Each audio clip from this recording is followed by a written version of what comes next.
दोस्तों मोगरा प्लांट अभी डोरमेंसी पीरियड में चल रहा है, यानी कि यह सुप्तावस्था में चल रहा है। तो इसलिए अभी बहुत सारे मोगरा प्लांट की ग्रोथ बिल्कुल बंद हो गई है, लेकिन मेरे मोगरा प्लांट की ग्रोथ तो चल रही है। अभी पूरी तरीके से इसकी ग्रोथ नहीं बंद हुई है और ना ही बंद होगी, लेकिन फ्लावरिंग तो इसमें भी पूरी तरीके से बंद हो गई है, क्योंकि मोगरा प्लांट नवंबर से ही डोरमेंसी में चला जाता है। अगर ठीक तरीके से देखभाल होती है तो अक्टूबर के आधे अक्टूबर तक इसमें फ्लावरिंग होती रहती है। उसके बाद धीरे-धीरे यह डोरमेट होना शुरू हो जाता है और फिर पूरी तरीके से डोरमेंसी में चला जाता है। तो ऐसी अवस्था में आपका मोगरा प्लांट फ्लावरिंग करना बंद कर देता है, और अगर ठीक से देखभाल नहीं की जाती है तो ऐसे समय में मोगरा प्लांट खराब भी हो जाता है, सूख जाता है, पीला पड़ जाता है। लेकिन आप देख पा रहे हैं कि इस सीजन में भी मेरा मोगरा प्लांट जो है हरा-भरा है। इसमें किसी प्रकार की कोई कमी नहीं है, बस फ्लावरिंग नहीं हो रही है, क्योंकि फ्लावरिंग इस सीजन में होती ही नहीं है। तो दोस्तों, जबकि मोगरा प्लांट डोरमेंसी में चल रहा है, तो इस सीजन में इस पौधे की कैसे देखभाल करनी है, इसमें कौन-सा फर्टिलाइज़र डालना है और क्या करना है, संपूर्ण जानकारी मिलेगी इस वीडियो में। तो प्लीज़ वीडियो पर अंत तक बने रहें, बिना स्किप किए पूरा देखें। और अगर वीडियो पसंद आए तो ज़्यादा से ज़्यादा लाइक करें, शेयर करें। चैनल अभी तक सब्सक्राइब नहीं किया है तो प्लीज़ चैनल को भी सब्सक्राइब करके बेल आइकन को प्रेस कर दें, ताकि सारे अपडेट्स आपको मिलते रहें। नमस्कार दोस्तों, स्वागत है मेरे YouTube channel gardening with Poonam में। दोस्तों, जब मोगरा प्लांट डोरमेंसी में चला जाता है, तब लोग क्या करते हैं कि मोगरा प्लांट की तरफ से उदासीन रहते हैं, यानी कि उस पर ध्यान नहीं देते हैं। सोचते हैं कि अभी तो इसमें फ्लावरिंग नहीं हो रही है, जब फ्लावरिंग का सीजन आएगा तब इस पर ध्यान दिया जाएगा। लेकिन यह बहुत गलत बात होती है। अगर इसी समय ध्यान नहीं दिया गया तो सीजन आने पर भी आपके मोगरा प्लांट पर फ्लावरिंग नहीं हो पाएगी। जब मोगरा प्लांट फूल देना बंद कर देता है तो लोग क्या करते हैं कि मोगरा प्लांट को छाये में रख देते हैं। जिधर छाया आती, जिधर धूप-वूप नहीं आती है, उधर कर देते हैं। सोचते हैं जिन पौधों में फ्लावरिंग हो रही है, जो पौधे ठीक तरीके से चल रहे हैं, उनको ही धूप में रखा जाए, लेकिन ऐसा नहीं करना चाहिए। मोगरा प्लांट को सर्दियों में बहुत धूप की आवश्यकता होती है। अगर ठीक तरीके से धूप नहीं मिलती है तो फिर आपका पौधा खराब हो जाता है। आप देख पा रहे हैं कि मेरा मोगरा प्लांट जो है, इसमें अभी भी ग्रोथ चल रही है, इसमें नई शाखाएँ निकल रही हैं, क्योंकि मेरी मोगरा के जो पौधा की जो मिट्टी है, इसमें किसी प्रकार की कमी नहीं है, इसमें पोषक तत्व भी मौजूद हैं और इसको मैं पूरी धूप में भी रखती हूँ, और यही कारण है कि पौधा पूरी तरीके से हरा-भरा है। एक भी पत्ता इसका पीला नहीं है। दोस्तों, मोगरा प्लांट जब डोरमेंसी में होता है, तो बहुत ज़्यादा फर्टिलाइज़र डालने की आवश्यकता नहीं होती है। आप अपने पौधे के हिसाब से ही फर्टिलाइज़र डालें। अगर आपका पौधा धूप में है, उसकी ग्रोथ हो रही है, जैसे कि मेरा पौधा धूप में है और इसमें नई शाखाएँ वगैरह निकल रही हैं, तो इस पौधे में मैं फर्टिलाइज़र डाल सकती हूँ, क्योंकि जब पौधा ग्रोथ करता है, तभी वह कोई फर्टिलाइज़र डाला जाता है, तो उसमें ऑब्ज़र्व होता है। अगर ग्रोथ नहीं होती है, तब उसमें कोई भी फर्टिलाइज़र आप डालते हैं और पौधा सुप्तावस्था में होता है पूरी तरीके से, तो फिर पौधे में ऑब्ज़र्व नहीं होता वो फर्टिलाइज़र, फिर पौधे के लिए नुकसानकारक बन जाता है। तो इसलिए अगर आपके मोगरा प्लांट पर धूप नहीं लग रही है और आपके पौधे की ग्रोथ बिल्कुल भी नहीं हो रही है, तो आप उसमें फर्टिलाइज़र ना डालें। लेकिन मेरे पौधे की ग्रोथ हो रही है, तो आज मैं इसमें फिर कुछ फर्टिलाइज़र डालने वाली हूँ। वैसे अगर मोगरा प्लांट आपका धूप में रहता है, तो 1 महीने में 1 बार खाद ज़रूर डालना चाहिए। क्योंकि दोस्तों, क्या होता है कि मोगरा प्लांट जो होता है, बहुत ही सेंसिटिव पौधा होता है। अगर मिट्टी में कमी होती है पोषक तत्वों की, तो फिर पौधा भी कमज़ोर हो जाता है, और जब पौधा कमज़ोर हो जाता है, तो पौधा खराब होने के साथ-साथ इस पर बीमारियाँ भी बहुत ज़्यादा आती हैं। कीड़ों का भी अटैक तभी ज़्यादा होता है, जब पौधे में पोषक तत्वों की कमी होती है। अगर आपने अपने मोगरा प्लांट को पूर्ण सूर्य के प्रकाश में रखा हुआ है और मिट्टी ड्राई हो रही है, तभी आप उसमें पानी डालें, अन्यथा रोज़-रोज़ पानी ना डालें। क्योंकि अगर रोज़-रोज़ आप पानी डालेंगे, तो फिर जड़ें स्ट्रेस में चली जाएँगी। पौधा अब्ज़ॉर्ब नहीं कर पाएगा वह पानी, और फिर जड़ें सड़ने लगेंगी, इससे आपका पौधा खराब हो जाएगा। दोस्तों, मोगरा प्लांट पर कीड़ों का भी अटैक बहुत ज़्यादा होता है, तो आप कोशिश करें कि आपके पौधे पर कीड़े लगने ही ना पाएँ। अगर आपके पौधे में सभी पोषक तत्व मौजूद होंगे तो जल्दी उस पर कीड़े नहीं लगेंगे। और अगर मान लीजिए बाई चांस लग भी जाते हैं तो आप निरीक्षण करते रहें बारीकी से कि आपके पौधे पर किसी प्रकार के कीड़े का तो अटैक नहीं हुआ है, क्योंकि पता तब चलता है जब हमारा पौधा 50% तक नष्ट हो जाता है, उसके पहले पता ही नहीं चलता कीड़ों का अटैक हुआ है। तो अक्सर कीड़ों का अटैक होता है तो पत्तियों के पीछे होता है, जैसे स्पाइडर माइट्स वगैरह हैं तो पत्तियों के जो पीछे के भाग पर ही अपनी कॉलोनियां बनाते हैं और वहीं पर ये अंडे वगैरह देते हैं। तो पत्तियों को पलटकर देखते रहना चाहिए। ऊपर साइड में तो मिली बग्स वगैरह का अटैक होता है जो कि आसानी से दिख जाता है। वैसे मोगरा प्लांट पर मिली बग्स का अटैक उतना नहीं होता है जितना कि स्पाइडर माइट्स का होता है। तो अगर शुरुआत में ही पता चल जाता है कि पौधे पर कीड़े लगे हैं तो आप आसानी से इसका ट्रीटमेंट कर सकते हैं।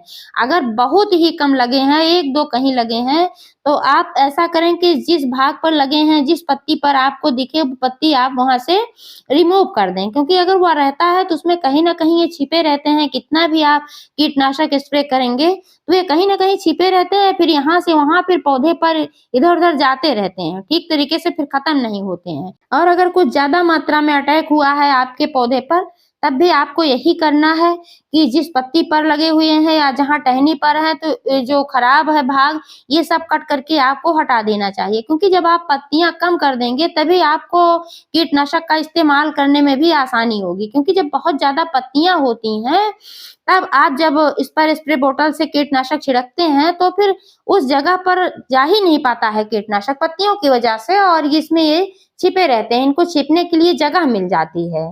तो इसलिए ज़्यादा से ज़्यादा पत्तियाँ आप रिमूव कर देंगे, टहनियाँ रिमूव कर देंगे, फिर उस पर आप कीटनाशक का इस्तेमाल करेंगे। कीटनाशक के तौर पर आप नीम ऑयल का इस्तेमाल कर सकते हैं, जो मार्केट में बहुत ही आसानी से मिल जाता है। और नीम ऑयल भी लेते समय इस बात का ध्यान रखें कि ये 2 तरीके का आता है।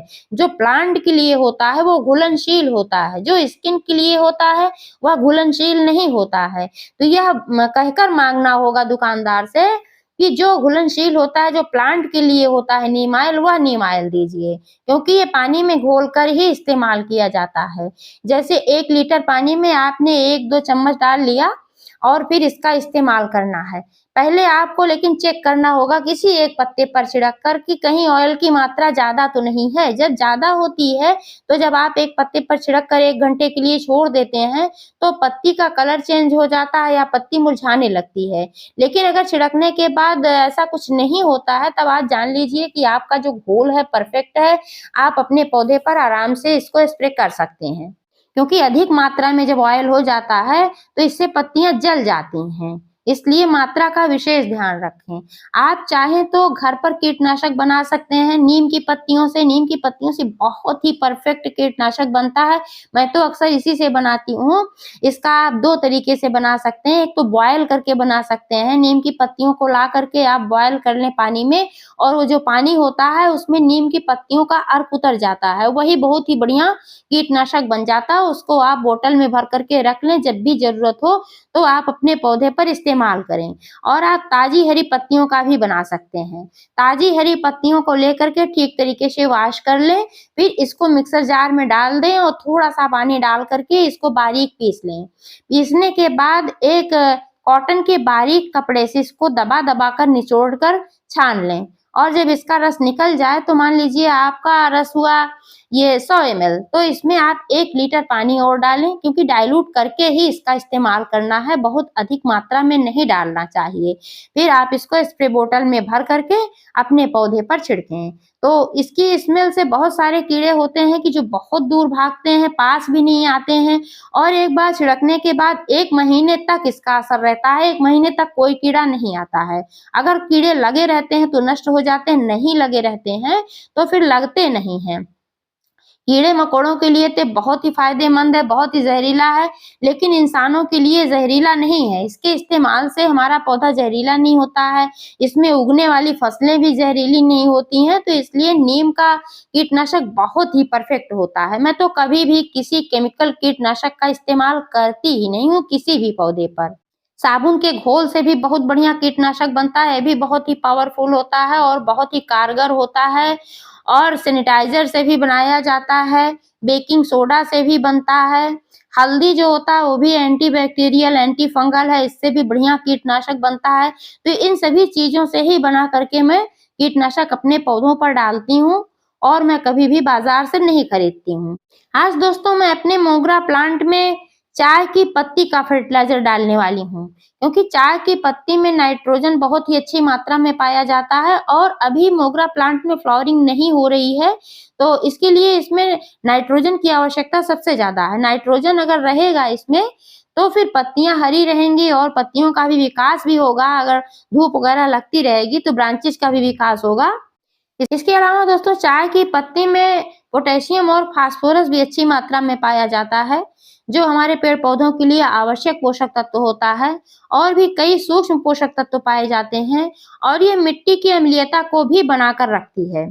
तो इसलिए चाय की पत्ती बहुत ही परफेक्ट होती है मोगरा प्लांट के लिए और कई पौधों के लिए। आप चाहे तो छानी हुई चाय पत्ती का भी इस्तेमाल कर सकते हैं, क्योंकि मैं तो कभी भी नहीं फेंकती हूँ। जो चाय बनाते समय चाय पत्ती इस्तेमाल की जाती है तो लोग छान कर उसको फेंक देते हैं, लेकिन मैं कभी भी नहीं फेंकती हूँ। उसको 3-4 बार ठीक तरीके से वॉश कर लेती हूँ ताकि इसकी मिठास वगैरह निकल जाए, क्योंकि जब मिठास रहती है तो चींटियाँ वगैरह आती हैं, तो इसलिए ठीक तरीके से उसको वॉश करके फिर मैं धूप में सुखा करके रख लेती हूँ और जब भी आवश्यकता पड़ती है मैं अपने पौधों में डालती हूँ। लेकिन कई बार मैं फ्रेश चाय पत्ती का भी इस्तेमाल करती हूँ। आज मैं फ्रेश चाय पत्ती का इस्तेमाल करने वाली हूँ दोस्तों, क्योंकि जो इस्तेमाल की गई चाय की पत्ती होती है इसमें पोषक तत्व कम होते हैं, तो इसका जब इस्तेमाल किया जाता है तो अधिक मात्रा में किया जाता है।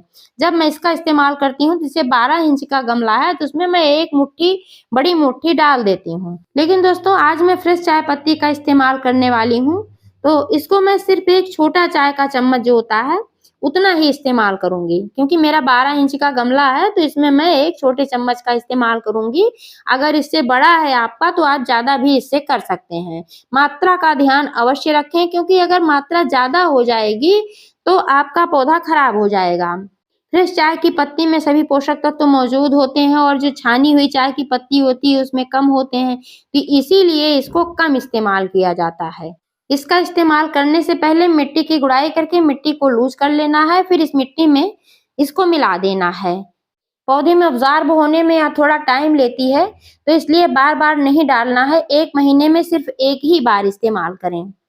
दूसरी चीज़ है दोस्तों फिटकरी। फिटकरी जो होती है इसमें बहुत सारे पोषक तत्व होते हैं, खासकर इसमें पोटेशियम बहुत ही अच्छी मात्रा में पाया जाता है, इसीलिए इसको पोटाश एलम के नाम से भी जानते हैं। और फिटकरी जो होती है मिट्टी की अम्लीयता को भी बना करके रखती है। फिटकरी में एंटीबैक्टीरियल, एंटी फंगल गुण पाए जाते हैं। इसके इस्तेमाल से हमारे पौधे पर कीड़े मकोड़ों का भी अटैक नहीं होता, फंगस से हमारा पौधा बचा रहता है। इसका इस्तेमाल हम 2 तरीके से कर सकते हैं। एक तो डायरेक्ट ऐसे एक टुकड़ा ले करके मिट्टी में हम दबा सकते हैं। मात्रा का इसमें भी विशेष ध्यान रखना होता है, क्योंकि अधिक मात्रा में अगर फिटकरी इस्तेमाल कर ली जाती है तो पौधा जल भी सकता है। तो अगर आपका 12 इंच का गमला है तो सिर्फ 4-5 ग्राम फिटकरी का इस्तेमाल करें, इससे ज़्यादा ना करें।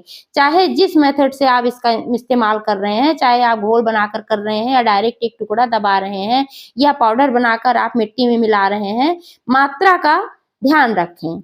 जब आप एक टुकड़ा फिटकरी इस मिट्टी में दबा देते हैं तो फिर जैसे-जैसे आप वाटरिंग करते हैं या घुलता रहता है और घुल करके पौधे में अब्जॉर्ब होता रहता है। लेकिन दोस्तों फिटकरी का भी इस्तेमाल चाय पत्ती की तरह 1 महीने में सिर्फ एक ही बार करना चाहिए। बहुत अच्छा रिजल्ट पाने के चक्कर में बहुत जल्दी-जल्दी इस्तेमाल ना करें, अन्यथा आपका पौधा खराब भी हो सकता है।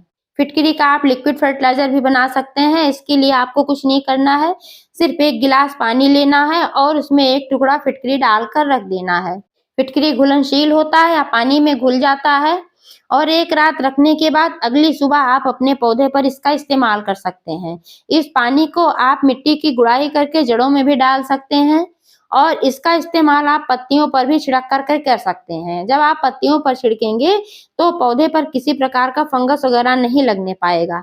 लेकिन जब पत्तियों पर छिड़कना है तो इसको और डाइल्यूट करना पड़ेगा, यानी कि इसमें और पानी मिलाना पड़ेगा, क्योंकि पत्तियों पर अगर थोड़ी सी भी अधिक मात्रा हो जाएगी तो ये पत्तियों को जला भी सकता है। लेकिन दोस्तों जब भी लिक्विड फर्टिलाइज़र का इस्तेमाल करें, इस बात का ध्यान रखें कि मिट्टी ड्राई हो पूरी तरीके से, और अगर पूरी तरीके से नहीं ड्राई है तो फिर भी इसमें पानी नहीं होना चाहिए। अगर पानी होगा, मिट्टी में नमी ज़्यादा होगी, तो यह पौधा ऑब्ज़र्व नहीं कर पाएगा, तो फिर कोई फ़ायदा नहीं होगा। 15-20 दिनों में मिट्टी की गुड़ाई अवश्य करते रहना चाहिए, क्योंकि जब मिट्टी की गुड़ाई होती है तो मिट्टी लूज रहती है, भुरभुरी रहती है, जड़ों तक ऑक्सीजन पहुँच पाता है, जड़ों तक जो भी आप पानी वगैरह डालते हैं आराम से पहुँच पाता है, तो आपका पौधा ठीक तरीके से चलता है। गमले में खरपतवार न रहने दें, अगर उगते हैं तो इनको निकाल करके फेंक दें। और प्रूनिंग की बात करें तो इस सीजन में प्रूनिंग करने की कोई आवश्यकता नहीं है, क्योंकि पौधा अभी डोरमेंसी में चल रहा है, तो किसी-किसी पौधे की तो बिल्कुल भी ग्रोथ नहीं हो रही है, जहाँ पर धूप वगैरह नहीं आ रही है। लेकिन जहाँ पर धूप आ रही है, जैसे कि मेरा पौधा है, तो यहाँ पर तो ग्रोथ हो रही है, लेकिन फिर भी कम हो रही है। इस सीजन में बहुत ज़्यादा कटाई-छटाई करने की आवश्यकता नहीं होती है। ज़्यादा की बात क्या करें, बिल्कुल ही कटाई-छटाई करने की आवश्यकता नहीं होती है। अब आप प्रूनिंग करेंगे तो सीधे बसंत ऋतु में ही इसकी प्रूनिंग करेंगे, क्योंकि उस सीजन में फिर पौधे की ग्रोथ बहुत ही अच्छी होती है। उस समय अगर आप कटाई-छटाई करते हैं तो पौधे की जब ग्रोथ होगी और इसमें नई शाखाएँ निकलेंगी, तो फिर कलियाँ भी बहुत ही अच्छी मात्रा में बढ़ेंगी। उस समय में कटाई-छटाई करना बहुत ही आवश्यक होता है। तो दोस्तों आप अपने मोगरा प्लांट को धूप में रखें, पानी की मात्रा सीमित करें और कटाई-छटाई से बचें। जैसे मैंने बताया अभी, इस तरीके से चाय पत्ती वगैरह का और फिटकरी वगैरह का फर्टिलाइज़र इस्तेमाल करें, तो आपका मोगरा प्लांट निश्चित रूप से मार्च के महीने से कलियाँ बनना इसमें स्टार्ट हो जाएँगी और अप्रैल मंथ में इसमें फ्लावरिंग अच्छी खासी होने लगेगी। तो जानकारी कैसी लगी, कमेंट करके अवश्य बताइएगा। पूरा वीडियो देखने के लिए बहुत-बहुत धन्यवाद।